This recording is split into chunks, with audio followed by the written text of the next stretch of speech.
1958 Fender Esquire and a 1955 Fender Telecaster. As you can see, these are similar looking guitars. The ashtray bridge cover flips off of the Telecaster, revealing exactly the same type bridge and lead pickup. But the Esquire has only one pickup, whereas the Telecaster has two. The controls look the same. Each has a 3-position switch. The Telecaster, this 3-position switch picks pickups. You select, you can get one pickup, two pickups, and you get a combination of tones by doing so.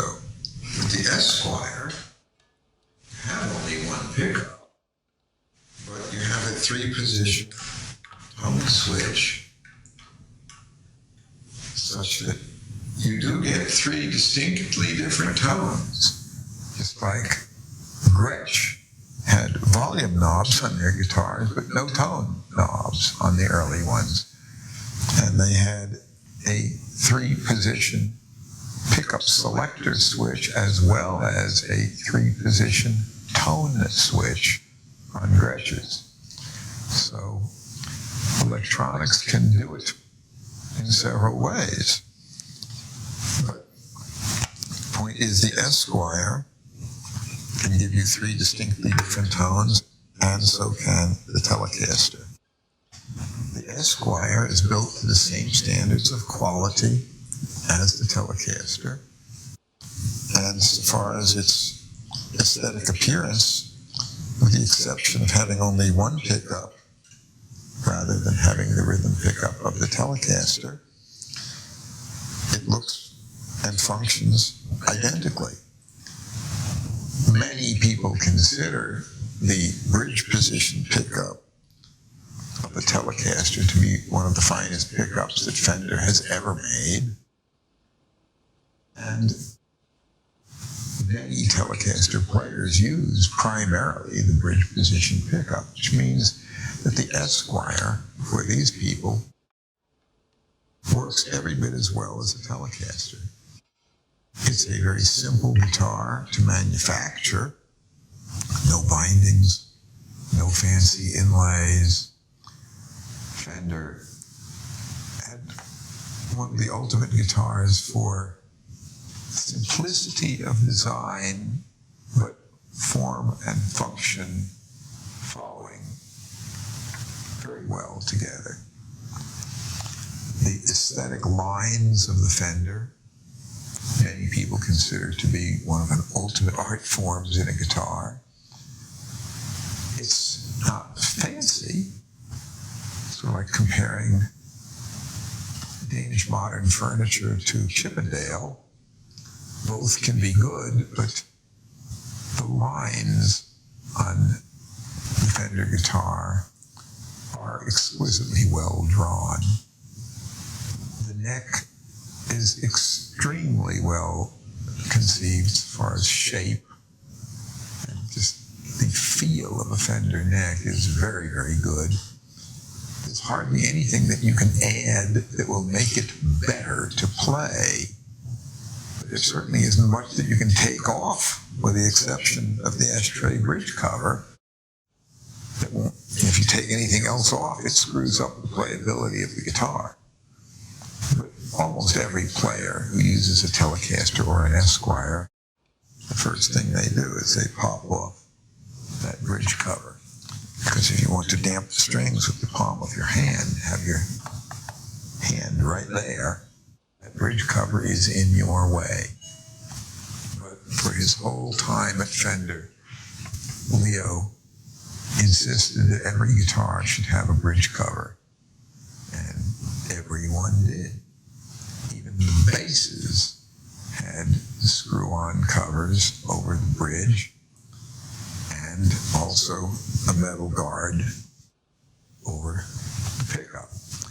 And you see lots and lots of Fender basses with those removed. And you see virtually all Fender guitars with the bridge covers removed when they're being played on stage. But other than that, these are some of the most superlatively designed guitars in the history of electric instrument manufacturing.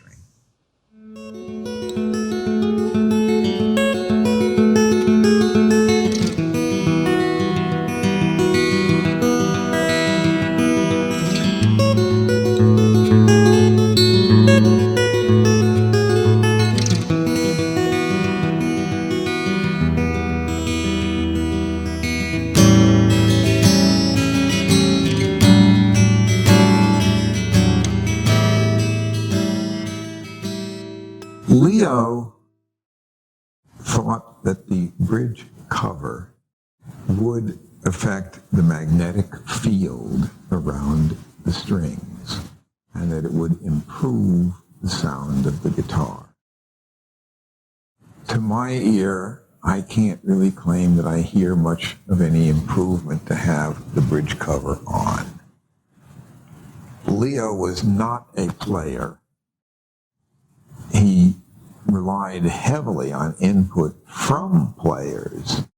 So while he personally didn't play guitar, he knew who to talk to, who to use as product testers. He listened to musicians, which is more than can be said for some manufacturers. So it's rather fascinating. John D'Angelico was not a player, but he made some of the greatest jazz guitars ever. Leo Fender was not a player, but he made some of the greatest electric guitars ever. Not much evidence that Stradivari was a concert-level player. Some of the greatest makers could play a tune, but were not necessarily particularly good players.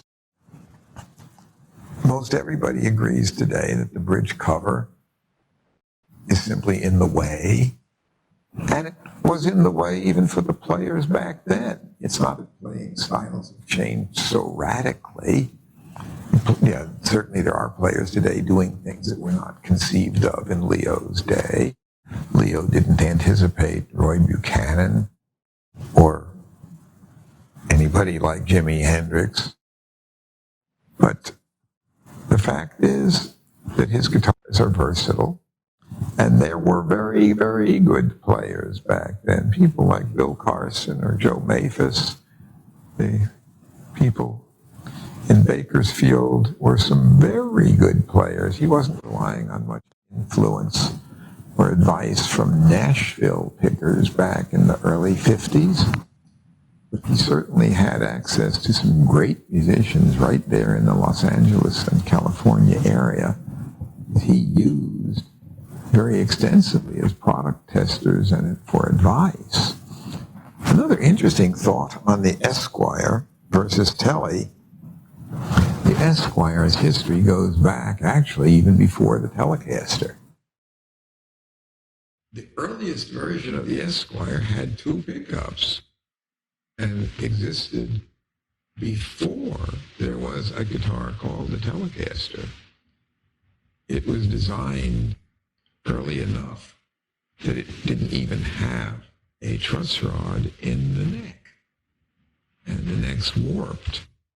And later, they came out with the Broadcaster, which was designed with the truss rod and was a better guitar. That two-pickup Esquire was basically pre-production, so far as real factory production. They're rare enough that I've read about them, seen a couple of photos, and never held one in my hand.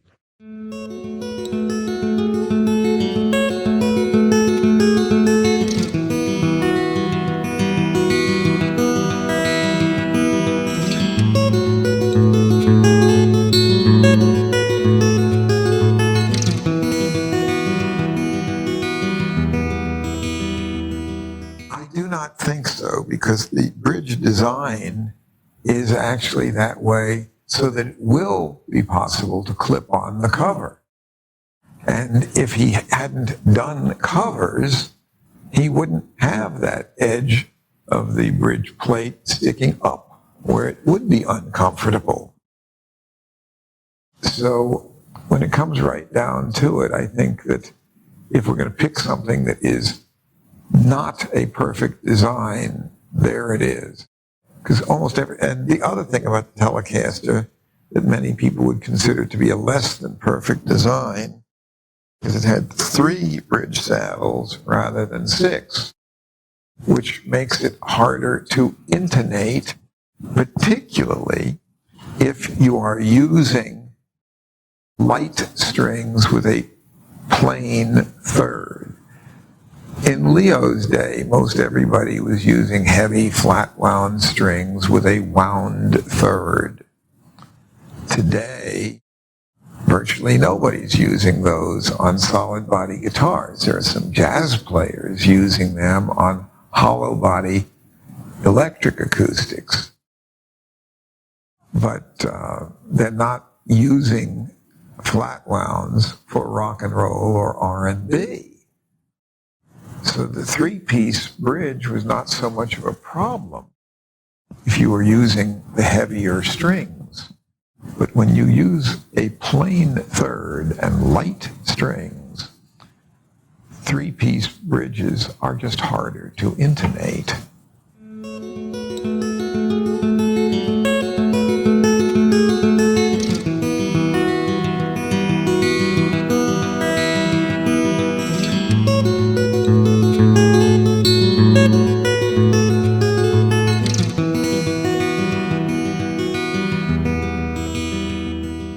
Lots of players, particularly jazz players, use primarily the neck position pickup.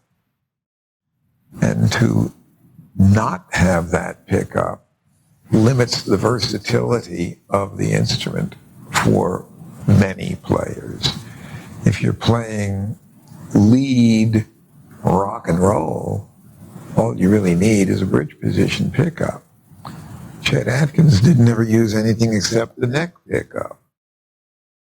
If you listen to players like Johnny Smith, or most jazz players, what they're using is a neck position pickup. The early ES-175 Gibson and the ES-125 and other such models had just a neck position pickup, because that's what jazz players wanted.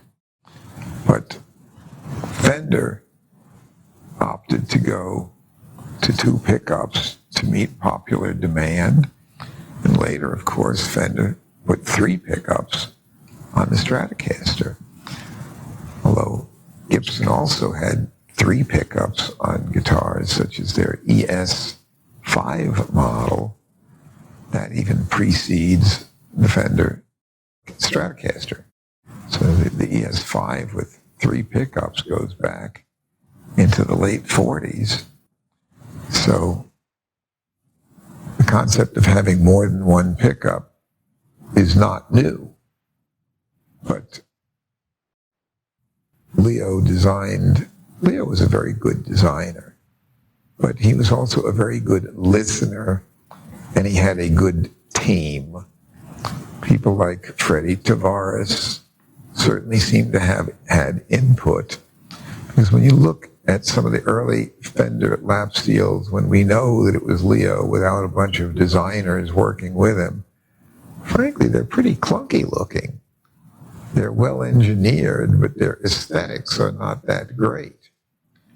So I think it's fair to say that for the Telecaster and Stratocaster, there was design input coming from more than just Leo.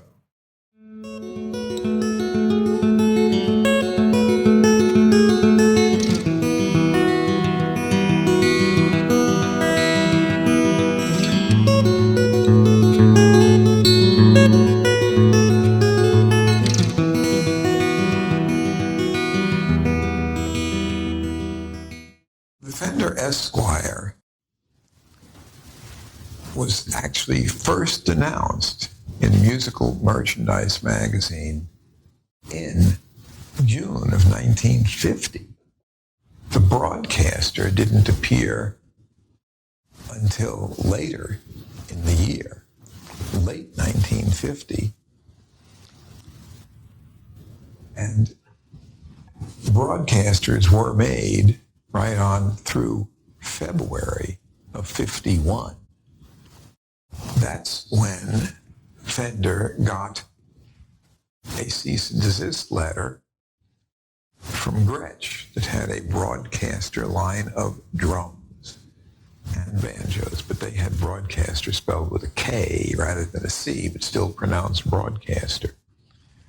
So at that time, as of February of 51, Fender just took the scissors and clipped the Broadcaster name off the decal, and for a while made guitars, which today we call no-casters. They had the Fender name on the peg head, but they didn't have a model name. The Esquire was made in very, very limited quantities when it first appeared in mid-1950, and then in late 50 it was briefly discontinued, none were made, and they were reintroduced in early 51 again. But the Esquire name does go back further than either the Broadcaster or the Telecaster.